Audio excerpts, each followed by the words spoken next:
नमस्कार। जम्मू कश्मीर विधानसभा चुनाव पर सबसे बड़ी खबर और सबसे बड़ा ओपिनियन पोल सामने आ चुका है। 90 सीटों के आज चुनाव तो जम्मू कश्मीर में किसकी बन सकती है सरकार? पीडीपी, डीएपी और कांग्रेस, क्योंकि इस बार गुलाम नबी आजाद अलग से चुनावी मैदान में, और ऐसे में किसका पलड़ा जम्मू कश्मीर में भारी नजर आ रहा है, क्योंकि माना यह जा रहा है कि धारा 370 के बाद अब जम्मू कश्मीर में विधानसभा चुनाव की पूरी जो तैयारी है वो कर ली गई है। जम्मू कश्मीर का ओपिनियन पोल के हिसाब से जम्मू कश्मीर में किसका पलड़ा भारी नजर आ रहा है?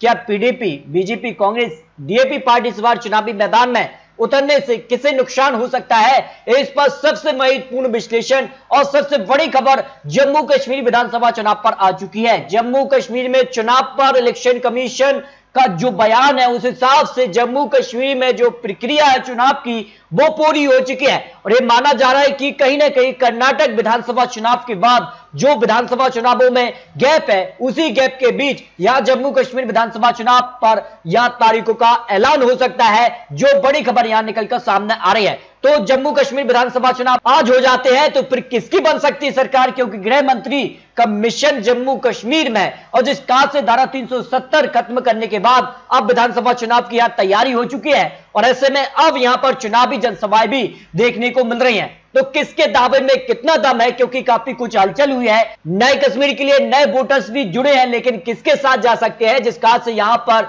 जो है परिसीमन भी हो चुका है। पहले 83 सीटें थी, लेकिन अब 90 सीटों पर यहां विधानसभा चुनाव हो गए, तो बाहरी लोग भी यहां पर वोट कर सकेंगे।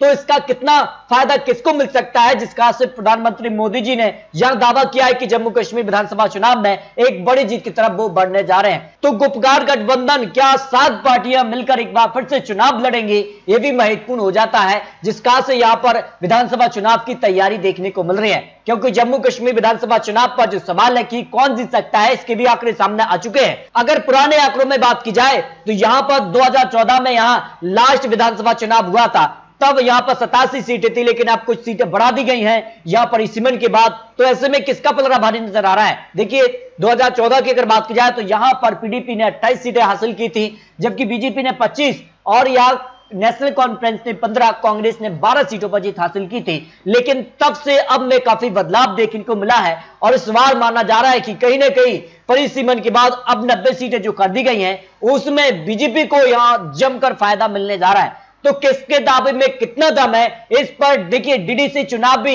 यहां बीजेपी के लिए सबसे बड़ी पार्टी बनी थी, और अगर बात की जाए तो यहां पर 280 सीटों पर जो डीडीसी चुनाव था जम्मू कश्मीर में वो बीजेपी के पक्ष में रहे थे आंकड़े। देखिए 70 से ज्यादा सीटें भारतीय जनता पार्टी ने यहां पर जीत हासिल की थी, जबकि गुपकार गठबंधन जो कि 7 पार्टियों का अलायंस था उसको यहां पर 97 सीटें मिली थी, कांग्रेस ने 22 और निर्दलीय को 44 सीटों पर जीत मिली थी। तो इस बार क्या कुछ आंकड़ा बन सकता है विधानसभा चुनाव के लिए? क्योंकि परिसीमन के बाद अब काफी कुछ आंकड़े बदल चुके हैं। तो ऐसे में जम्मू कश्मीर की 90 सीटों का क्या महासर्वे सामने आ रहा है? आज चुनाव तो जम्मू कश्मीर को लेकर जो जम्मू की 11 सीट उसमें बीजेपी को 6 seat, 1 seat Congress, 1 seat PDP और 1 सीट डीएपी पार्टी प्लस यहां पर नेशनल कॉन्फ्रेंस के पक्ष में जा सकती है। और यह माना जा रहा है कि कांग्रेस डीएपी पार्टी मिलकर भी चुनाव लड़ सकती है, अलग अलग चुनाव लड़ेगी। ये चुनाव तारीखों के बाद का आंकड़ा हो सकता है। बता दें आपके लिए डोडा की 2 सीटों में से या 1 सीट बीजेपी के पक्ष में तो 1 सीट पीडीपी के पक्ष में जा सकती है। अगर बात करें पुलवामा की 4 सीटों में से बीजेपी को 3 सीट, 1 सीट पीडीपी के पक्ष में जाने की संभावना लगाई जा रही है,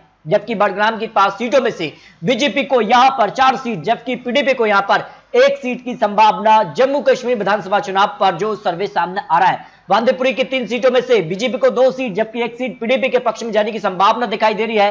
अनंतनाग की 6 सीटों में से बीजेपी को सबसे ज्यादा 4 सीट जबकि 2 सीट यहां पर पीडीपी के पक्ष में जा सकती हैं। अगर बात की जाए को 5 सीटों की तो यहां कांग्रेस को ज्यादा सीटें मिल सकती हैं, जबकि 1 सीट पीडीपी और 1 सीट डीएपी पार्टी या फिर बीजेपी के पक्ष में 1 सीट जा सकती है। अगर बात की जाए कटवा की 5 सीटों में से बीजेपी को यहां पर सबसे ज्यादा 3 seat, 1 seat PDP, 1 seat national conference या फिर कांग्रेस के पक्ष में यहां जा सकती है, जो कि डीएपी पार्टी प्लस यहां गठबंधन के तौर पर चुनाव लड़ेगी।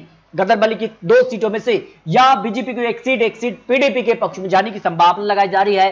सांबा की 2 सीटों में से बीजेपी को यहां पर 1 सीट यहां पर पीडीपी और यहां पर डीएपी पार्टी के पक्ष में जाने की संभावना लगाई जा रही है। रामबाग की 2 सीटों में से बीजेपी को यहां पर 1 सीट पीडीपी प्लस की खाते में जा सकती है। इसके अलावा अगर बात की जाए तो रियासी की 3 सीटें आती है और यहां पर बीजेपी को सबसे ज्यादा 2 सीटों पर जीत मिल सकती है, 1 सीट यहां पर डीएपी पार्टी के पक्ष में जा सकती है।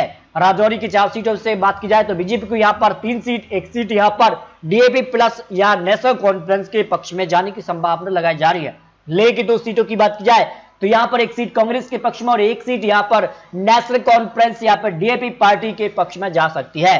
श्रीनगर की 8 सीटों में से बीजेपी को सबसे ज्यादा 6 सीटें मिल सकती हैं, जबकि अगर बात की जाए 1 सीट पीडीपी, 1 सीट यहां पर नेशनल कॉन्फ्रेंस यहां पर कांग्रेस के पक्ष में जा सकती है।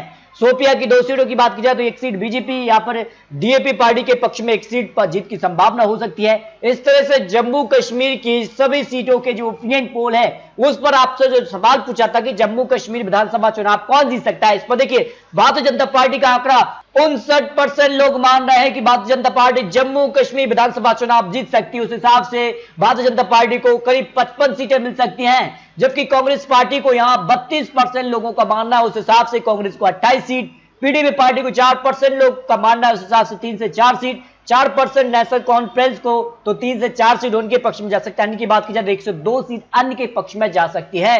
जम्मू कश्मीर विधानसभा चुनाव पर जो सबसे बड़ा ओपिनियन पोल सामने आ रहा है, 90 सीटों के ओपिनियन पोल के हिसाब से भी बीजेपी को 51 सीटें, कांग्रेस 6 सीट, जबकि पीडीपी यहां पर 19 seat, DAP party plus national conference के पक्ष में यहां पर 11 सीटों पर जीत की संभावना ओपिनियन पोल के हिसाब से लगाई जा रही है। लेकिन आपको बता दें ये चुनावी आंकड़े, चुनावी अनुमान है और यह माना जा रहा है कि कहीं ना कहीं कर्नाटक विधानसभा चुनाव के बाद अगर जम्मू कश्मीर विधानसभा चुनाव की तारीखों का ऐलान होता है उसके बाद किस प्रकार के गठबंधन बनते हैं, क्योंकि यहां पर गुलाम नबी आजाद के यहां अलग चुनाव लड़ने से कहीं ना कहीं अब कांग्रेस यहां पर जो विपक्ष है उसका सियासी समीकरण बिगड़ता नजर आ रहा है। तो इसका सीधे तौर पर भारतीय जनता पार्टी को फायदा मिल सकता है।